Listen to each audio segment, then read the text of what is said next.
ఈ వీడియోలో మీకు గమ్ముతోటి మనం బ్యాక్ పార్ట్ ఈజీగా ఎలా జాయిన్ చేసుకోవాలనేది చూపిస్తున్నాను చూడండి. ముందుగా మనం అసలు క్లాత్ని ఫ్లాట్గా వేసుకున్న తర్వాత దానిపైన లైనింగ్ కూడా సేమ్ అలాగే వేసుకొని గమ్ముతోని మనం కట్ చేసుకున్న నెక్ షేప్కి ఒక్కొక్క చిన్న డ్రాప్ అనేది చూసారా నేను వీడియోలో పెడుతున్నాను. అలాగే ఒక్కొక్క డ్రాప్ పావు ఖర్చులోనే పెట్టుకోవాలి. మనం మిషన్ మీద ఒక పావు ఖర్చులో ఎలా కుట్టుకుంటామో అలాగే ఒక పావు ఖర్చులో గమ్ అనేది అంటించుకొని రావాలి.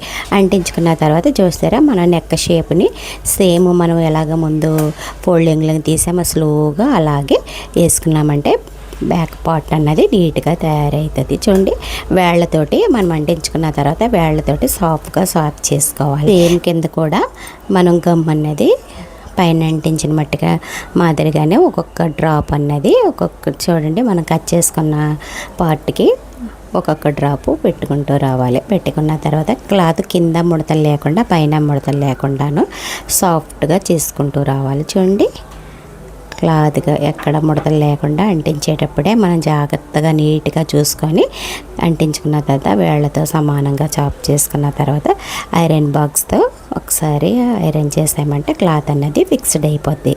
మనం ఇంకా అటు ఇటు జరిపినా కూడా క్లాత్ అనేది జరగదు. మనం అంటించిన తర్వాత కంపల్సరీ ఐరన్ అనేది చేసుకోవాలి. ఐరన్ చేసుకున్నామంటేనే క్లాత్ అన్నది ఫిక్స్డ్ అవుతుంది. తర్వాత అనేది కట్ చేసేసుకున్నామంటే చూడండి, కట్ చేసేటప్పుడు కూడా రౌండ్లో ఇప్పుడు కట్ చేసేటప్పుడు క్లాత్ని అటు ఇటు తిప్పకూడదు. ఎక్కువగా మ్యాక్సిమం తిప్పకుండా కట్ చేసామంటే నెక్ షేప్ కూడా మన కటింగ్లో కూడా బ్రాడ్ అవ్వకుండా ఉంటుంది. ఈ బ్యాక్ పార్ట్ జాయింట్ నెక్స్ట్ పార్ట్లో హ్యాండ్స్ జాయింట్ అన్నది చూపిస్తాను. ఓకే ఫ్రెండ్స్, వీడియో నచ్చితే లైక్ చేయండి, షేర్ చేయండి, సబ్స్క్రైబ్ చేయండి, బెల్ ఐకాన్ నొక్కండి. మరిన్ని వీడియోల కోసం మన ఛానల్ ఫాలో అవ్వండి. Bye friends.